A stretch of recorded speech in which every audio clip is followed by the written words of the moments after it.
Hi guys, Mike back again with an entry into Nick Beer's IDIC Beer 40K's terrain square competition. I wasn't going to enter because I don't make a lot of terrain, don't make scenery, so it kind of was a competition that normally would kind of pass me by, and I wouldn't enter just because of the things that I build and paint. But when he announced it, I was having thoughts about creating another board for Dead Man's Hand. And I've had confirmation from the man himself that a terrain board does qualify as an entry into the terrain square competition as long as it has a corner. That is the entry requirement for this year's competition. There's a little spin on each year that he does. So I think last year had to have a kind of wavy curved edge, and this year you can have any shape you want, but it has to have a corner. And as you can see, this one has got 4 corners, so qualifies as an entry. So I'm gonna submit this as an entry and just do a one-shot video. I'm just gonna keep adding to this video, so you'll see what you see today or now, and then as the video goes on, you'll see the completed board at the end. So I'm not gonna do multiple updates. I'm just gonna do a one-shot. Here it is now. Here it is at the end. So that's that. So at the moment for Dead Man's Hand, what I'm trying to do is make a whole town effectively that's going to be this tabletop that I kind of work on. That's my kind of board gaming surface. Is 5 foot by 3 foot, and what I'm making for Dead Man's Hand is a 5 foot by 4 foot modular board system basically. So at the moment, I've got a 2 foot by 2 foot with all my buildings. My baseboards for my buildings already stuck on, and then we've got a 3 foot by 2 foot board that connects to this one, that they all link up in a certain way, and then behind that one I've got another 2 foot by 3 foot board that I haven't done anything with yet. So in the spirit of making these boards, I'm making another 2 foot by 2 foot board. So just sort of show you what we've done so far. So I've got 2 foot by 2 foot board. I've kind of edged it with edging strips just to make it look nice. And this is going to encompass a couple of buildings, 3 buildings in fact. So we're going to have the bank, which is going to be here. So it's quite a large building, and I've got some, I've glued the baseboard for the bank down, got the walkway and some steps here and here. Then we've got the land office, which is going to live here. And over there, that's where the church is going to be. And then this bit here is going to be the graveyard, or the cemetery. So what I've done so far is I've started off with the baseboard. I used wall filler from the pound shop. I used a whole tub of pound shop wall filler to make the textured base. Basically just slapped it on, put a glove on and just did that all over the board to give it quite a nice texture, and it's come out really nicely actually. I'm really pleased with the way it's come out. Then after that I just used wall emulsion. So I used some dark browns, I used some light browns in larger quantities. Then I used my Citadel paints to mix up the colours a bit. So you've got some sort of sandy colours and dusty colours and earthy colours, and some greens and some reds and some purples and some bits and bobs, just because the ground is all sorts of colours. Then what I did is I wanted a cracked earth effect because it's a Wild West town and it's in the desert. So to do that, and I've shown you this before, use this stuff called Chroma Crackle, which gives you this really nice cracked earth effect. Dries white, as you can see. So we're going to go in and have a little look. So you can see the texture that it gives you. So it gives you a real crack. It takes ages to dry. It's taken about 2 days to dry, but it's dried out and it stinks. But there we go. But really nice cracked earth effect. The more you put on, the bigger cracks you get.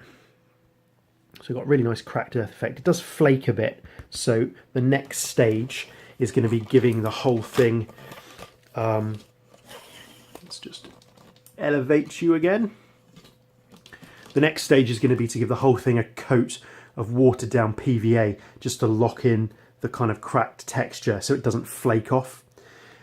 Then back to paint. So obviously I need to get rid of this white. This chroma crackle, like I said, dries white, which I'd forgotten about actually. I thought it dried clear, but it doesn't. It dries white.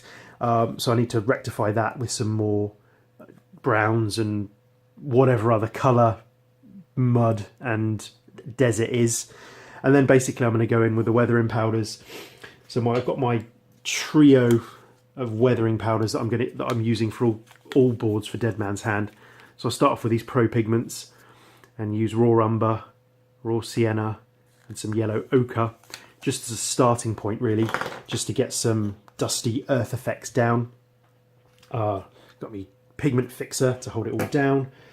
Then I've just got some different weathering powders. So I've got an ash grey from Secret Weapon that I randomly picked up from somewhere. I'd forgotten I had a load of Forge World weathering powders as well.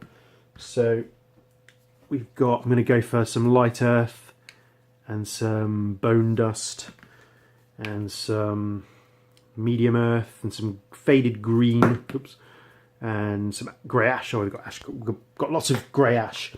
So I'm just going to kind of mix it all up basically and give it a really nice, hopefully textured, weathered, realistic-ish looking kind of desert western themed board.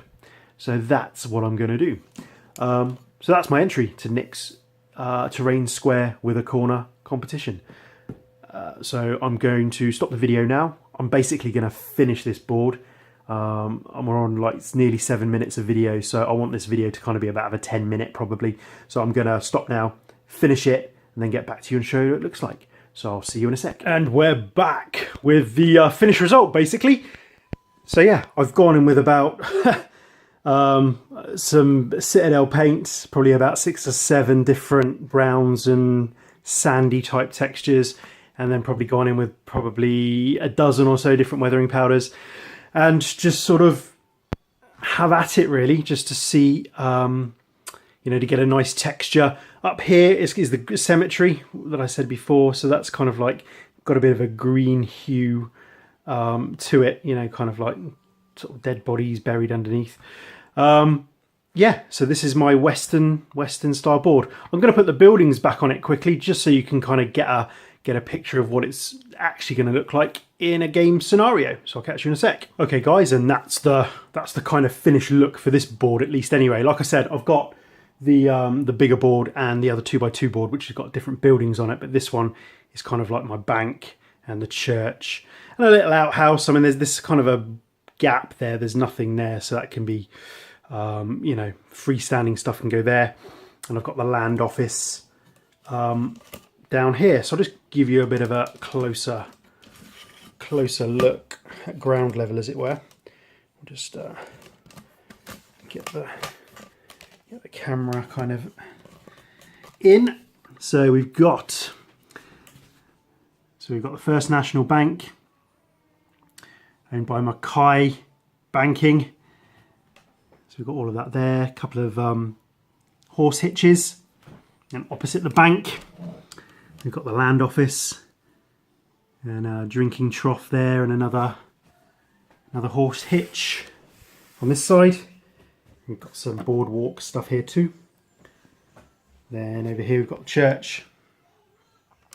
It's quite a big church, and some fencing there, and then the cemetery. So this town is a dangerous town to be. So there's 7 graves there at the moment. There's a little storm shelter there. That's just a little freestanding bit of scenery, and that's it.